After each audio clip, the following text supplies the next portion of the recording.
Good afternoon. It's good to see so many people in the room. My name is Michael Amstelveen. I'm part of the system engineering team within Arista in the Netherlands. I'm here today with my colleague Herman Baan and Robert van der Starre, who's responsible for the sales in the Netherlands. I'm going to talk about running VXLAN over, or IPstack over in VXLAN Fabric, actually. VXLAN seems to be very hot nowadays. A lot of people are using it as well for data center interconnect. But today we're going to focus in on running OpenStack over a VXLAN Fabric. So let's first touch base on the motivation for VXLAN. The most famous one is the 4K VLAN limitation, which you have because of the 12-bit. You can allocate only 4K VLANs, and in some larger data centers, people need more than 4K VLANs. Hence the introduction of VXLAN, which has a VNI field of 24 bits, which gives you up to 16 million unique tenant IDs. The other thing VXLAN is solving is the need to have, large core switches which can hold a lot of TCAM because you will need to store all the VM's MAC addresses. If it's in the case of layer 2 network, you need to store all these MAC addresses in the core switches as well. If you move to a VXLAN fabric, you basically have an IP core. You no longer need these MAC addresses. And it shouldn't be a surprise that, in general, a layer 3 fabric scales much further than any layer 2 network in the world, right? Because a layer 2 network has certain limitations. Think of your broadcast domain and so on. The other great thing about VXLAN is that, let's assume you have a traditional layer 3 fabric, right? You can go and plug in some top-of-rack switches, leaf switches, which supports VXLAN, and run VXLAN across your IP fabric. So there's no intelligence required in your core to support VXLAN. And then bottom line is that nowadays most of the network ASICs are supporting VXLAN encapsulation in hardware. So the first ASIC from Broadcom, which was the Trident 2, I believe released in 2013, was the first ASIC which basically supports hardware encapsulation. The most recent one, Tomahawk, of course, also supports VXLAN hardware. So, anyone familiar with VXLAN, by the way? Cool. So let's do a quick sort of refresher, right? So assume this simple topology. You've got a host on the left-hand side connected to a switch, which then connects to a IP fabric, and then connect to another switch, which connects the other host. So these hosts, assume they are in the same subnet. There's no way these guys can communicate over a layer 3 fabric. So what VXLAN basically does for you, it basically allows you to transport your layer 2 network over a layer 3 fabric in order to provide you layer 2 connectivity. So a couple of new terms we need to talk about. One of them is a VTAP. So VTAP is a virtual tunnel endpoint, which is basically the starting point and ending point of your VXLAN tunnel. I specify a dotted line because it's not really it is stateless, right? It's a UDP packet, which actually that's the next slide. I'll talk about it in a bit.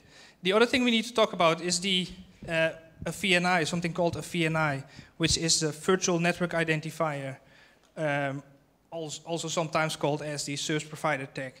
So you've got the customer tag, which is VLAN 10, and then a VNI, which is basically used in the core of the network to identify this specific customer. So let's assume host 1 is going to communicate with host 2. A packet hits a switch, which is a VTAP, which will do the encapsulation for you into a VXLAN packet. This VXLAN packet then is put on a wire on your IP fabric, and it hits the destination VTAP. This is the egress VTAP, and it will do the de-encapsulation of the VXLAN packet and strip the VXLAN header and push the original frame onto VLAN 10. Once it's has stripped the frame, it's going to do a layer 2 lookup, and it knows where to go. So how does the actual packet looks like? This is the VXLAN header. It's 50 or 54 bytes big, depending whether you're using .1q or not. And then you got the original frame. So there are a couple of things we need to talk about, right? So with VXLAN, there are different ways to do the...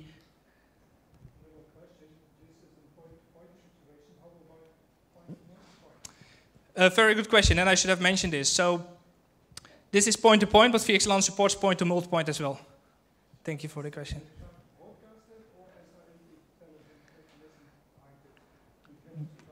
We will cover this.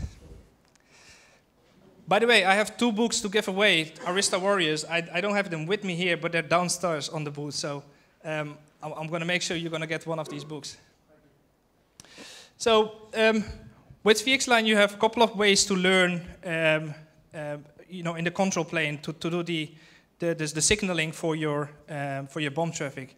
So you've got IP multicast, which is as per the RFC 7348, head-end replication, or you can use something like Arista Cloud Vision together or without a third-party controller. So let's have a look at the multicast control plane, right? So assume you have this network with 4 top-of-rack switches connected to an ESXi host. The ESXi host has a couple of VMs in there, VM 1 to 4. They're all in the same subnet. Let's assume VM 2 wants to talk to VM 4. So VM 2 is going to send out an ARP broadcast. It's going to hit the VTAP. The VTAP is then going to do a encapsulation of the original packet into a VXLAN packet, in this case with the destination multicast address, and it's going to be flooded to all your VTAPs. So one of the requirements with if you're using PIM is that, or IP multicast, that you will have to enable PIM in your network. Now, we've seen a lot of pushback from different customers saying that, yeah, okay, multicast might be a great, or PIM might be a great protocol, but we don't want to enable it just to run multicast. So in that case, I mean, this is one of the options. And because of that reason, we basically thought, what other options do we have? Just to finish off, this is how the configuration would look like. On the VTAP, you specify a multicast group.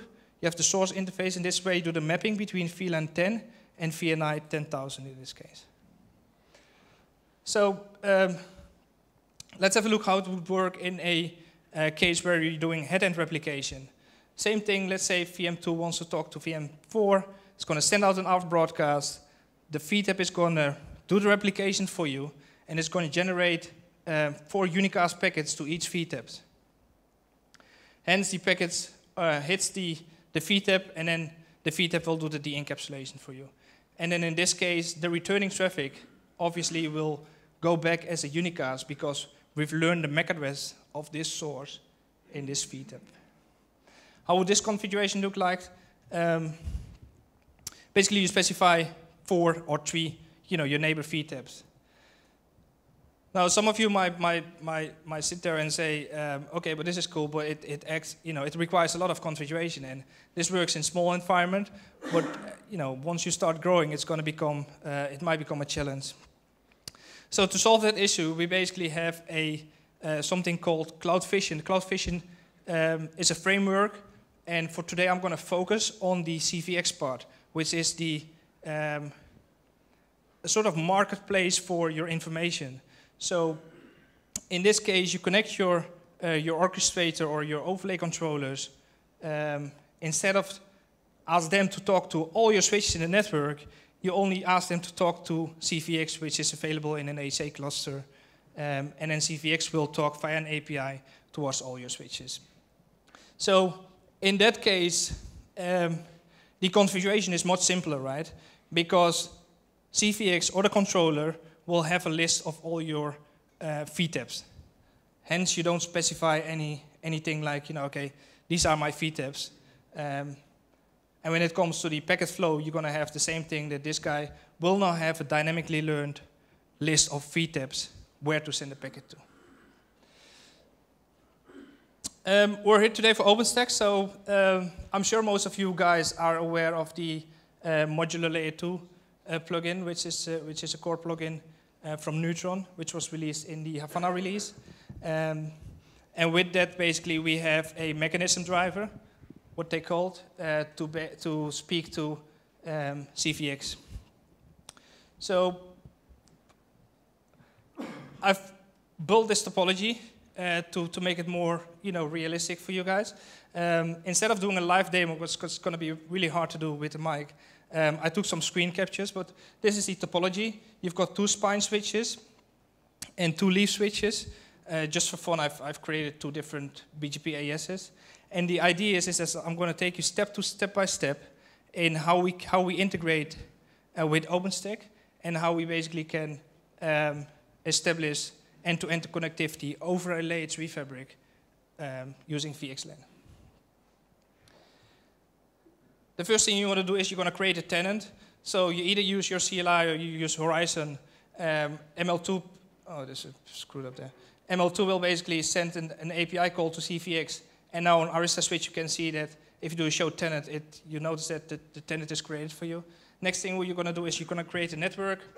Again, in CVX, you can do a show OpenStack network tenant, and it will tell you that a tenant name was indeed created. You could also do this on the CLI if you like. So a couple of interesting things here is that this VLAN ID is something you specify in your local conf file, right, in OpenStack. So I'm using devstack. So in the devstack, you basically specify a range of VLANs which you can use for provisioning. So this is something you specify in this local conf file. I have an example for you later. What you also see is that it automatically maps you this VLAN ID to this VNI ID. Now this mapping is something you specify on CVX or an Arista switch. Any questions so far?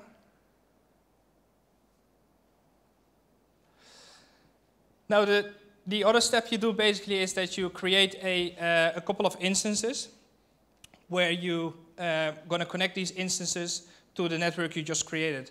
In my case, I'm going to create 4 instances, which then going to be connected to the network. So again, this shows you the integration we have. So if you do a show OpenStack VMs, it's going to tell you exactly which VMs are behind, on which host, and also the network you sort of bind it to. Now, a great thing which our customers really appreciate is assume you have a issue, you need to find behind which switch or which port a certain instance is sitting. You could issue a single command to find out, show OpenStack physical network, and then the name of the OpenStack host to tell you that, I know now that Hadoop 1 is sitting behind leaf switch 2, Ethernet 4, right? So CVX basically has a broad view of your network and the intelligence of the network. So now exactly which VM is sitting. Very useful for troubleshooting. I don't know if you've noticed, but so far I haven't touched the switch, right? I did the configuration for the switch once, but for the provisioning I haven't done anything. So this basically shows you that we dynamically create a VLAN on the top of rack switch, which is required for these 4 nodes. So this is the top of rack switch leaf 1. And remember we had 2 OpenStack hosts behind it, and they're sitting behind port Ethernet 3 and Ethernet 4. Now, because we spin up an instance there, the mechanism driver will talk to CVX, which will then provision our switches for us. So far I haven't done anything myself. The other thing, if you think about Mac learning, so Mac learning is like a normal switch, right? The packet comes in and it goes out, and then you basically know that, hey, now I know that this MAC address is behind this port. It works similar with VXLAN as well. So once you start sending traffic across, you will find out that if you do a show VXLAN address table, it will tell you exactly behind which VTAP a certain MAC address is, which VLAN it is in, and on which port.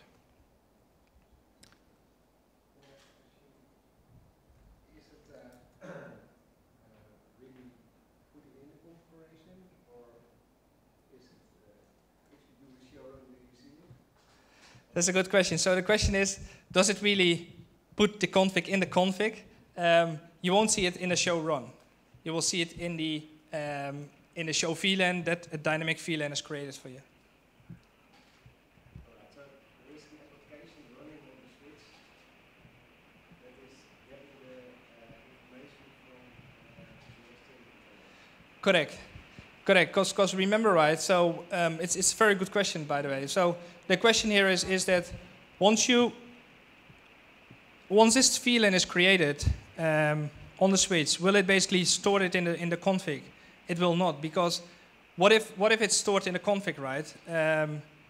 Someone might come in and hey, I no longer need this instance, I'm going to drop it, and then you still have the config there. So what will happen? Let's say the switch, you upgrade the switch, so you reboot the switch, it will come back up. And because you have this connection, it will create this VLAN again for you. So it's a dynamic thing. Can you also put in static mechanisms? You could. What would be the use case for that? Silent host, some one server, whatever, who doesn't talk on the Right. Yeah. So the question is indeed, can you add static MAC addresses? You could definitely have static MAC addresses indeed on the port if you like. Yeah. But you could use other things like S-flow or port mirroring if you would like to steer traffic, or you can use things like OpenFlow or direct flow if you want to steer, intercept certain packets to send to a specific tooling server. Any other questions? How about the integration of the ESX switch, E-switch or D-switch? Because you just indicated that the switch can learn where VMs reside. How do you do that if you're able to read out the ESX configuration? Right. So the question is, what about a VMware or ESX environment? So the same integration we have and visibility we create for you guys with OpenStack we have with VMware, whether it's NSX or basically what we do is via an API call we talk to vCenter to learn about which VMs are available, and then we do the correlation for you. So you could do a show VM tracer Ethernet 4, and it will tell you which VMs are behind this port and what the status is of these VMs, whether they're up or down, which VLAN they're in. But that's not part of something we are covering today. Although these are static slide guys, we have a live demo downstairs. So if you're interested in any of these integrations, you can come by and we will show you guys the live demo. Maybe also off topic, but you showed on an earlier slide the department of Nuage. But Nuage, the solution, as far as I understand, depends on their own VLAN, right? They have their own vSwitch that is a VLAN. How is the integration? So the integration we have with Nuage is sort of similar in the sense that there are videos online and white papers available regarding the integration. But the idea is that you dynamically, once you provision something in Nuage, it's going to provision our switches as well for the right, ports, VLAN. And But the VRS component of Nuage is a VLAN. right. So all good questions, guys. So just let me park it for now. I'll get back to you. So ultimately, this is what we have provisioned so far, right? So basically, we had the leaf spine architecture. We spinned up 4 VMs. They got an IP address in this subnet, VLAN 500. Remember the port Ethernet 3 and Ethernet 4. And the next step is to show you guys that we have connectivity between these hosts, right? So I logged onto the OpenStack Neutron server, and I list the IP address, and then via the namespace, I connect to Hadoop 1, and from there on, I was able to ping all the 3 different, so I SSH to here, and I was able to ping this guy, which is obvious, nothing fancy there, right? But then I was also able to ping these guys, which basically showed that we are crossing a layer 3 fabric using VXLAN. There are a couple of... Michael, is that a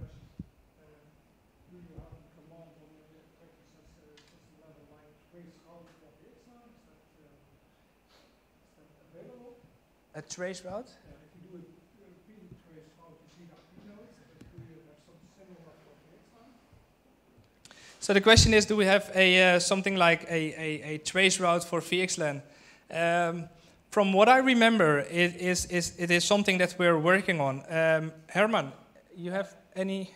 Can you confirm? Okay. Well, for VMware, we have integration with ESX. We have that. It was called NSX tracer. But for OpenStack, that is something we are in regular VXLAN we're working on. It's not available yet. It is not something we have available today, but if you're interested, I can see if we can get some, some sort of examples how it's going to look like. But it definitely makes a lot of sense, so that's why we have it.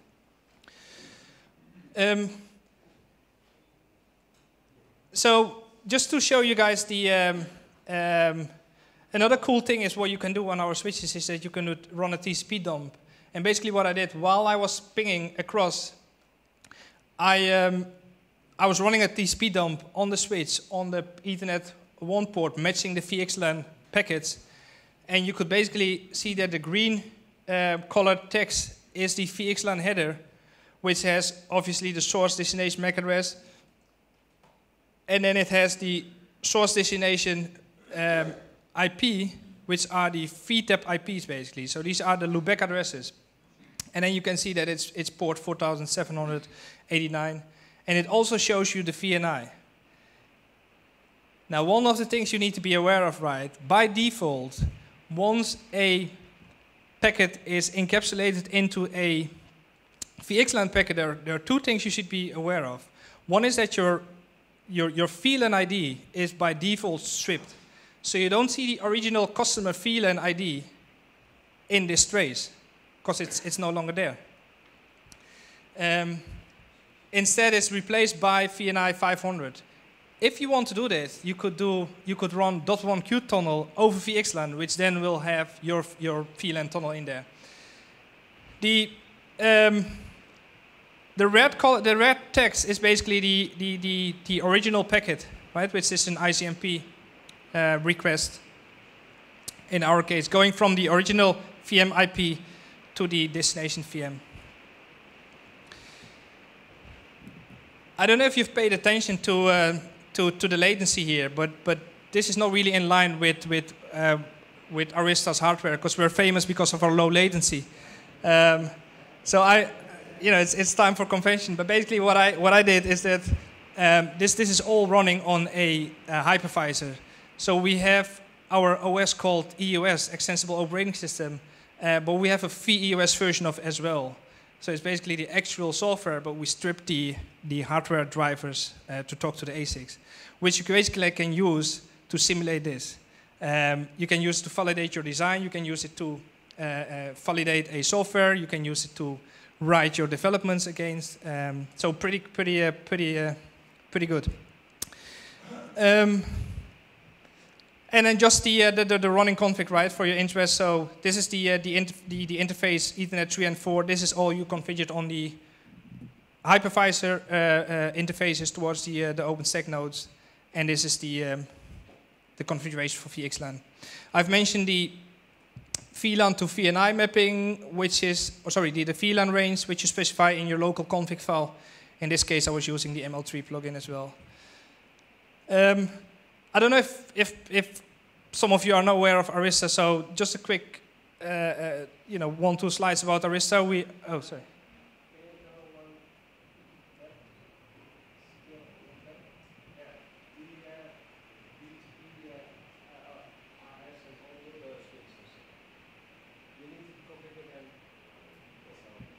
Yeah, so the question is, do you need to configure BGP? You definitely need to configure BGP. But the way I basically provision this network is using zero-touch provisioning, and then we've used Ansible to provision the BGP for us. We can go in more details if you like downstairs. You need to configure your own IP layer 3. Absolutely. You do have to. You need a layer 3 fabric. So quickly about Arista, we are we've been around for more than 10 years now. Shipped over 5 million ports, and we're founded, in 2004 already. Started shipping in 2008. We are on the stock exchanges as well for those that are interested, so you can see all our figures there. What do? We make switches, right? So we've got the smaller switch is a 24-port switch. The bigger switch is a 8-slots RU, which can hold 96 times 100 gig interfaces in there. And the beauty of it, 256 times 100 gig, unbelievable. Wow. And the beauty of it, it has a single OS, which means we have a single operating system running on the smaller switch. You can download it from the website, and you can run it on the bigger switch if you like. Just to wrap up, VXLAN is cool. Make sure you find out whether you want to use hardware feed tabs, coming back to your point, or use software feed tabs. Right? There is a sort of a penalty there which you will pay for performance. We have a strong focus on OpenStack.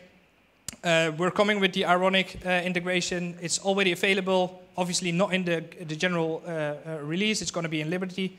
And we also have the layer 2 gateway for those who have bare metal servers who need, so on a bare metal server you can't have VXLAN in your hypervisor. So in that case you need to serve a switch which can do the hardware encapsulation. As I've mentioned, VEOS is available. You need to create a guest account and you can download it, you can play around with it. That brings me to the end of the presentation. Thank you for your time and have a wonderful day.